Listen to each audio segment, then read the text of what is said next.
an kikama antie mokadira okadwa dira kaka jathum okadwa no wach ni nenda gora kuom mon kakipenjo ani wojo imbo na chako thuma dengo nyadundo wojo imbo na chako thuma dengo nyathigi meri nyadundo na chako thuma kuru ati mami thumo lungo wendo nyathi magene ngimana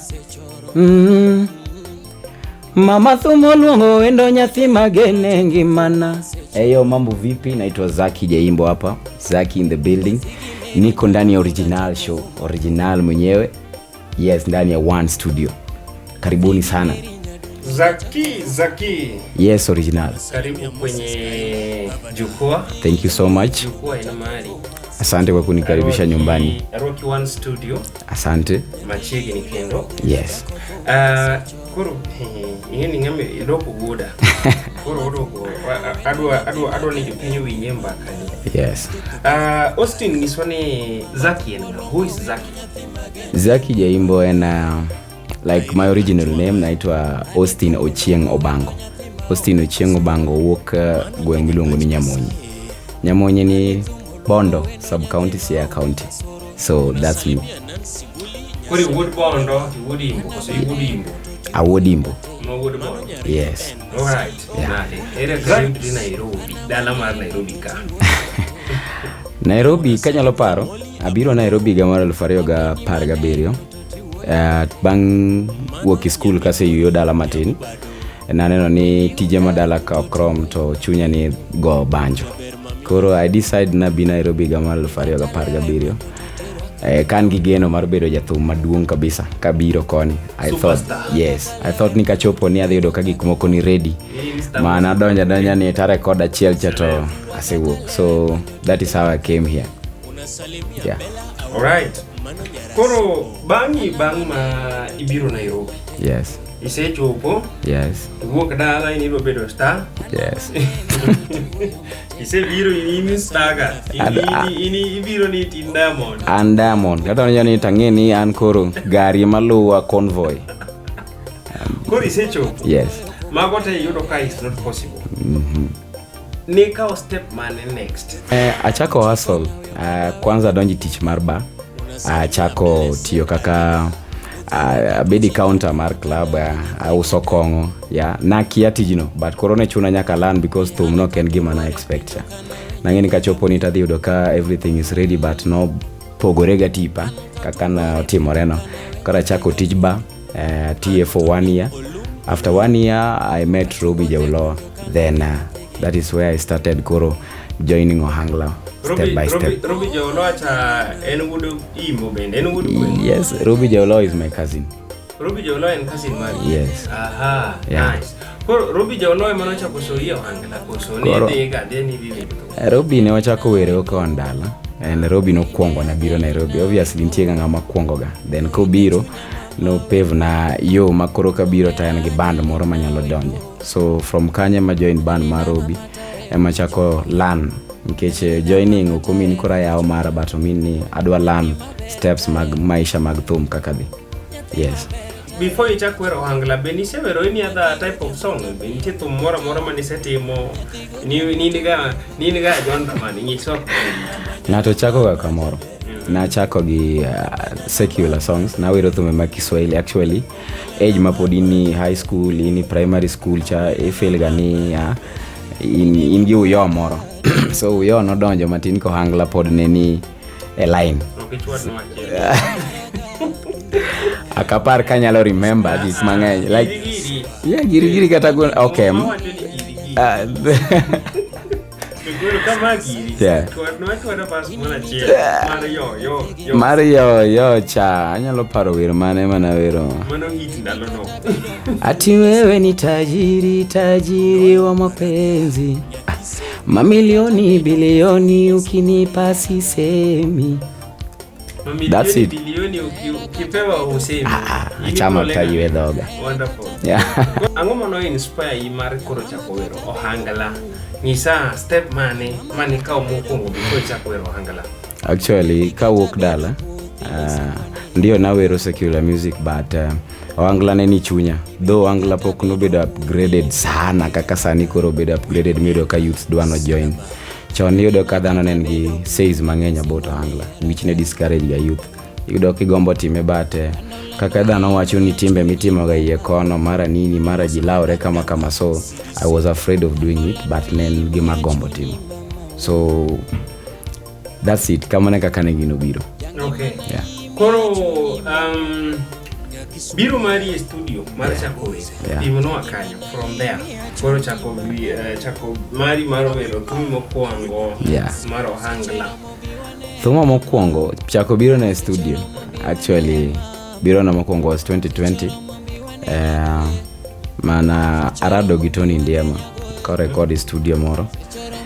Then from there kanene kako wer to awinjo ka mor ni ohangla karo sebedo modify mo ohangla mit kama ende ohangla ngi ng'ata nyalo timo. En gima ka abiro gi style mara to be dhano nyalo yie to ji nyalo rwaka. So from there achako wuotho kamanyo koni ng'amanya support, then duongo dhod one studio. So one studio kadonjo, I explain myself, and Zaki Jaimbo, though katiem go ohangla but agombo timo ohangla, adwaro na chak gimoro manyien ma fresh. I feel ni one studio nyalo chako koda maber. So from there one studio record thuma mokwongo miluongo ni Angelina mane obiro higa mara 2020, first song mara 2021. Anyalo paro. Yes. Kibiro ira mokwongo, kibiro studio. Yes. Ni biro ti inyisa ni kunyiza ne bwana gombo bedo jo ohangla.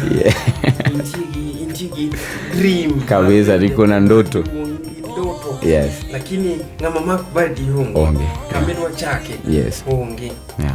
To inyisa iketo na wende ni moko ntie wende ni magi yoyo gi magi secular, yes, mai kama walk, kami walk, then I go na freestyle, yes, which impressed me, but hapa ni kelingi ni paro ni okadhi okay the support like ni ngisa ni sawa abro ng'iyo gi madang na team about man. Then I had to go back manda mbe ane ka be obro wacho na monda team. Then one day ngisa ni it's time man kaki go through me mokwongo. And kama kana compose Angelina, Mabe is doing well, and compose Nyayala Ma is doing better than anything. Koro amor sana. And then banga record koro step bang he said on one studio he recorded one song, second song, third song. Experience mari ki live koro live performance o chakre ginga ngamo chako introduce live performance makore nyalo wachni anyalo timo ma anyalo wer kama anyalo control duonda kama gik makama. Live performance mara mokwongo matimo atimo gi Tony Ndiema. Ka Tony Ndiema norado kwa studio no winjo ka wero secular to ngisa ne hapana, in gi duol maber but inyalo wero ohangla. So Tony luonga e band ne, first job mara wero ohangla mokwongo awero Tasia wiyo kano will. Tony ochako ngisa yore mopogre. Sometimes Tony ne duoko microphone mara mar backup piny mondo miduondo yaore to mondo chak ngi wero ohangla mondo bed motegno ohangla. No ngisa ne kodwa dhi ali industry mondo mi kiny ni bed jathum moro mokwa dwa kata winjo. So Tony Ndiema ngamo kongo introduce into ohangla live music, achako weri band ne ka akatenreze tatimo ne backup bindi. Yes. Okay. So Tony Ndiema introduce chako chomone live performance, and then editio ginga next. From Tony Ndiema kawoka Tony Ndiema na wacha nadwa learn matin na mira break for sometimes for dweche moka beach ka onge ngata matiyogo until one day na scroll to social media tara doge jathum miluongo ni Javan Kajudo oido ko golo thum miluongo ni Teme Kinyi, and na ero thum no kabisa. So na kiani Javan be karantie thum ma Javan ero miluongo ni Siro Madala. So from there arado gi Javan texter and wawuoyo matin to ngisa ni bana next week niko Nairobi, unaweza kuja kwa show yangu. Wapango teach and kama na join Melo Music, which asebedo ka train currently atiyo gi under Javan, and I learn kaka nyalo bedo jathum makiny. Yes. Wacho ni jathum ero mon. Yeah. I was expecting that question. Iwacho ni jothum ohero mon. Yes. En adieri ni jothum ohero mon man gi pesa. Ei piny ka wan ji ariyo, wan dhako gi dichuo, nyaka waher ji duto. Mano hera mane? Hera ma Nyasaye odwaro no Hera hera. mane? Iwacho Nyasaye nowacho ni love each other. penjo mapenjo niya. Yeah. Jothum wachore ni jothum ohero ang'owa? Mon. To mon gi gin mon madongo ne gi mon man gi Pesa. En adieri, jathum, in ng'ama koka donjo e industry. Will you tell us, is that true? Gimoro achiel ma nyaka ing'e. Ja ohangla mang'eny background margi giwuok kama omiyo madang' nawacho. Ng'ato ka ng'ato wuok e background moro miyudo ka ochandore, jomoko kwayo, jomoko oriemba piko. So kibiro kamoro idwaro ga kony. And trust me, piny ka kata warachre machalo nadi, ng'ama nya tamre konyo onge ga. Ji duto dwaro ga kony. So kiyudo ng'ama nyalo konyi somewhere, kanyo miwacho ni ihero mon, but no kihero mon, igombo change your life mari, igombo change your life ma dala miwe chien kucha. Ineno ni any chance minyalo yudo ma change your life mo ka affect it oko affect family gi, iwacho ga sometimes ni te. Koro kadwa riambo ni oko johanglo hero mon, but gigi nitie. Yeah, ngato. Are you a family man? I'm a family man. Mano kanya deny. I'm a family man. Yeah. You have kids? I have a wife. I have a kid. Wonderful. Yes. I thank God. Thank you. Miswa 1-2 midwa we wagodo kwatiko interview ni gima ino gode mind mari, what you are planning, dreams magi ma intire godo in future, music plans and any other thing. Okay, music plans man gombo na maduong' en ni a change gimora be industry. Like people have come, gibiro, gineno, gitimo change, gikelo lokruok mopogore and an ba gombo chieng' moro adong' history mar music mar Luo kaka ng'at mabe okelo change fulani. So atimo matek mondo chieng' moro wayud konyruok kaka wanyalo konyore industry ka. So yeah. Iyudi nang'o? Inyalo yudi nang'o? Nyisowa kinyalo yudi. Mokwongo iyude oda.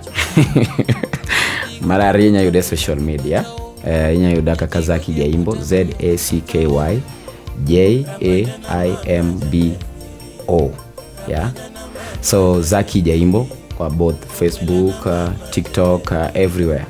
Media platform gate iluonga ni Zaki Jaimbo. Yes. Inyalo nyisowa ni Elvis original. Yeah. Impact mane ma wasekele life mari? Yeah, currently kirango thumbega mani YouTube, thumbega momiyo ji ong'eya maber, en gimuok One Studio from Elvis Original. So anyalo wacho ni credit maduong' sana anyalo chiwo from One Studio kuom gola ng'aman kawuono, kuom miyo jomoko nena, because kata ka artist moko pok nonena, One Studio nonena mokwongo mo recognize kaka ng'ama nyawero anglo. So en gi impact maduong' sana e life mara kaka artist, kendo budong kaka history thumbega mokwongo mano kwongo be moro ji na work from One Studio. Erokamano. Thank you so much. Thumbegi duto yudore YouTube. Thumbega duto yudore YouTube. Yes. Platforms. Zaki Jaimbo. Zaki Jaimbo YouTube. Yes. Zaki Jaimbo Twitter. Everywhere. Zaki Jaimbo even in the flag. Kata kibiro manya oda Zaki Jaimbo. Zaki Jaimbo. Yeah. Erokamano ahinya kuom chopo One Studio. Thank you so much. Thank you so much for watching Original Show. Aduko erokamano bende. Thank you so much for watching, and I hope you will support Zaki Jaimbo. Kamorem waneno kakwa jolre to wadhi mana mbele. Wan joka babu ate. Support mane miya no wacho ni mondo mifansu mi. Support an kikama antie mokadira okadwa dira kaka jathum, okadwa no wach ni nenda gora kuom mon kaka ipenjo aga pile but an adwaro support mar fans e YouTube mara nitiere kachande. Adwaro ni mondo dhi kacha view my songs, inyalo listen to my songs kapok iwinjo ga Zaki Jaimbo. Mano support maduong' minyalo kuongo miya. Support mar ariyo, an upcoming artist. Anyalo dwaro instruments, anyalo dwaro gik mang'eny manyalo support musically, monda raise family, monda ajiri youths moko mabe nyalo tiyo under an. Kecho anglo kati kenda okaburo goe kenda. Abogoe gi so many youths mabe bro chiemo under gik matin gi support matin mumiwana. Erokamano Zaki. Asante sana. Guys, thank you so much for watching the show. Yeah. Continue supporting the show, subscribe, follow, Yeah. and give support to these artists. Thank you so much for watching. Thank you. You're welcome, sir.